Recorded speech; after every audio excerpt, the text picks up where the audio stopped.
जय गुरु जी संगत जी, मेरे यूट्यूब चैनल गुरु जी 13 ब्लेसिंग पर आपका हार्दिक स्वागत है।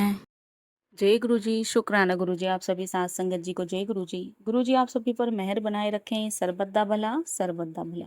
संगत जी मैं आशा करती हूँ कि आप सभी स्वस्थ और मस्त होंगे। संगत जी जैसे कि मैं आपके साथ में एक मोटिवेशनल स्टोरी भी शेयर करती हूँ, आज उसी कड़ी को आगे बढ़ाते हुए आज की जो स्टोरी है वह है माँ लक्ष्मी की अदृश्य पायल। ज्येष्ठ मास की एक शांत संध्या थी।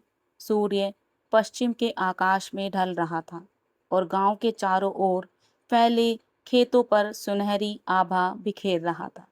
उस गांव में माधव नाम का एक ब्राह्मण रहता था। वह अत्यंत धार्मिक, सत्यवादी और भगवान विष्णु का अनन्य भक्त था। उसकी पत्नी कमला भी समान रूप से धर्मपरायण थी। दोनों प्रतिदिन प्रातः स्नान करके भगवान विष्णु और माता लक्ष्मी की पूजा करते, किंतु उनके जीवन में एक बड़ी परीक्षा थी, अत्यधिक निर्धनता। माधव का घर मिट्टी का था। बरसात में छत टपकती थी और गर्मियों में दीवारें तपने लगती थीं। कई बार ऐसा होता कि घर में केवल एक समय का भोजन ही उपलब्ध होता।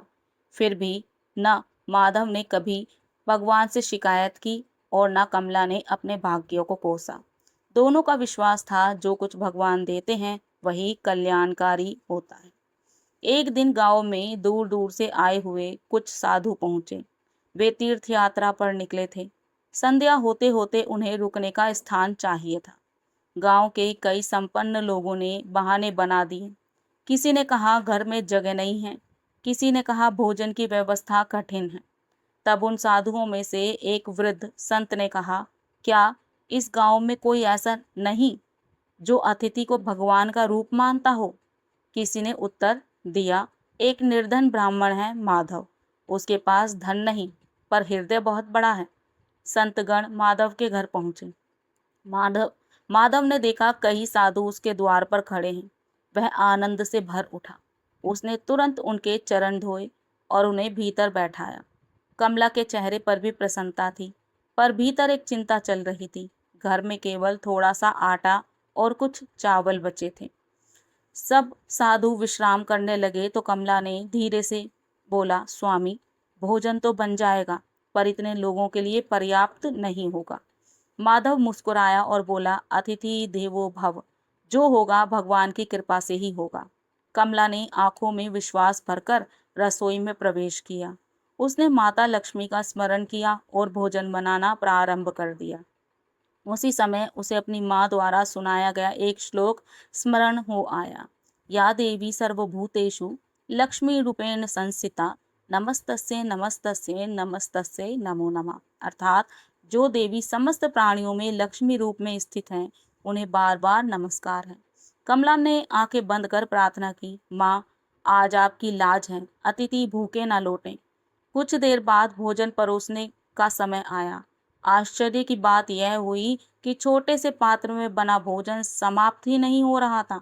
जितना परोसा जाता उतना ही उसमें बना रहता। साधु तृप्त होकर खाते रहे। माधव और कमला विस्मित थे। उन्हें समझ नहीं आ रहा था कि यह कैसे हो रहा है। भोजन के बाद वृद्ध संत ने माधव से कहा, पुत्र, तुम्हारे घर में अभाव है, फिर भी तुम्हारे मुख पर चिंता नहीं दिखी। इसका कारण क्या है?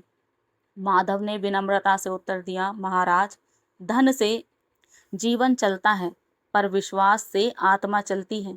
यदि विश्वास खो जाए तो सबसे बड़ा धन भी व्यर्थ है। संत मुस्कुराए। उनकी आंखों में दिव्य तेज झलक रहा था।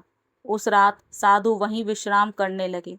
आधी रात के समय कमला की नींद खुली। उसे ऐसा लगा जैसे आंगन में किसी के चलने की मधुर ध्वनि आ रही हो। वह पायल की आवाज थी, बहुत कोमल, बहुत सुंदर।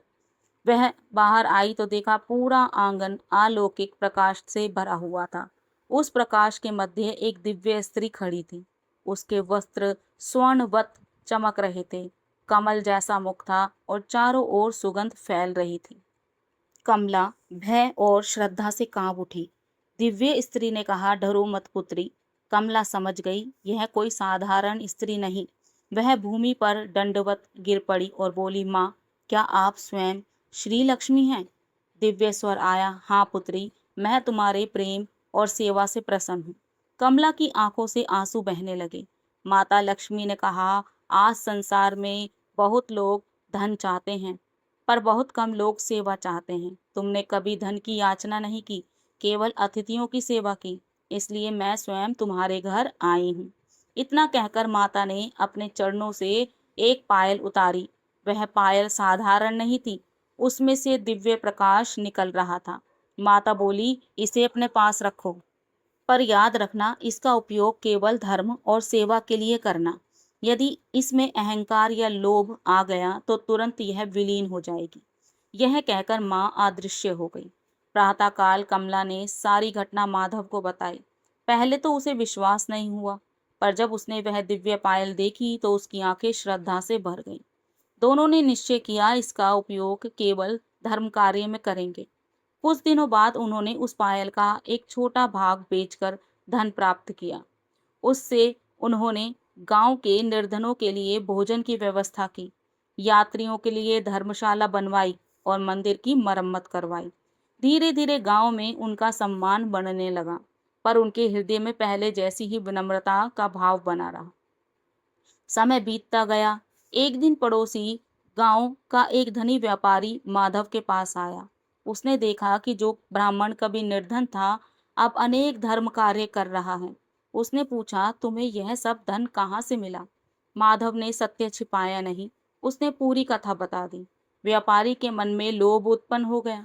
उसने सोचा कि यदि वह भी उस पायल को प्राप्त कर ले तो अपार धनवान बन सकता है। एक रात उसने चोरी से माधव के घर में प्रवेश किया और वह पायल चुरा ली। घर पहुंचकर उसने उसे हाथ में लिया और हंसते हुए बोला, अब मैं सबसे बड़ा धनी बनूंगा। लेकिन उसी क्षण पायल का प्रकाश मंद होने लगा।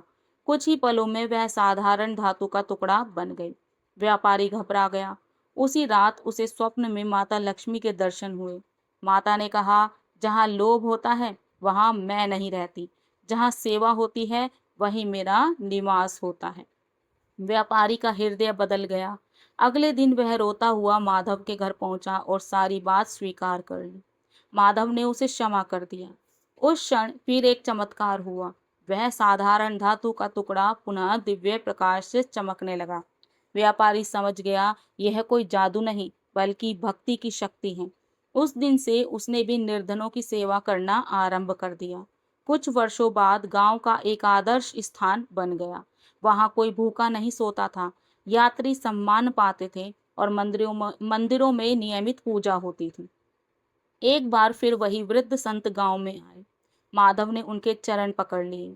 संत ने मुस्कुराकर कहा, क्या अब भी तुम स्वयं को निर्धन मानते हो? माधव ने उत्तर दिया, महाराज, जिसने माता लक्ष्मी की कृपा और भगवान विष्णु की भक्ति पाली, वह कभी निर्धन कैसे हो सकता है? वृद्ध संत प्रसन्न हो गए। तभी उनका स्वर बदल गया और दिव्य हो उठा। माधव ने ऊपर देखा तो उसके सामने कोई साधारण संत नहीं, बल्कि स्वयं भगवान विष्णु का तेजस्वी स्वरूप दिखाई दे रहा था। भगवान बोले, पुत्र, धन का उद्देश्य संग्रह नहीं, सदुपयोग है। जो धन को बांटता है उसके घर लक्ष्मी स्थायी रूप से निवास करती है। इतना कहकर भगवान अंतर्ध्यान हो गए। माधव और कमला की आंखों से अश्रुधारा बहने लगी। उन्हें समझ आ गया कि माता लक्ष्मी केवल स्वर्ण और रत्नों में नहीं रहती, वे सेवा, दया, संतोष और धर्म में निवास करती हैं। उस दिन से उनकी कथा दूर दूर तक सुनाई जाने लगी। लोग निर्धन धन प्राप्ति के लिए नहीं, बल्कि सेवा और विनम्रता सीखने के लिए उस कथा को सुनते थे। जो व्यक्ति संतोष और सेवा का मार्ग अपनाता है, उसके जीवन में ईश्वर की कृपा अवश्य उतरती है। धन का वास्तविक मूल्य संग्रह में नहीं, सदुपयोग में है। माता लक्ष्मी वही स्थायी निवास करती है जहाँ दया, धर्म और विनम्रता हो। भक्ति और सेवा से प्राप्त कृपा संसार से किसी भी वैभव से श्रेष्ठ है।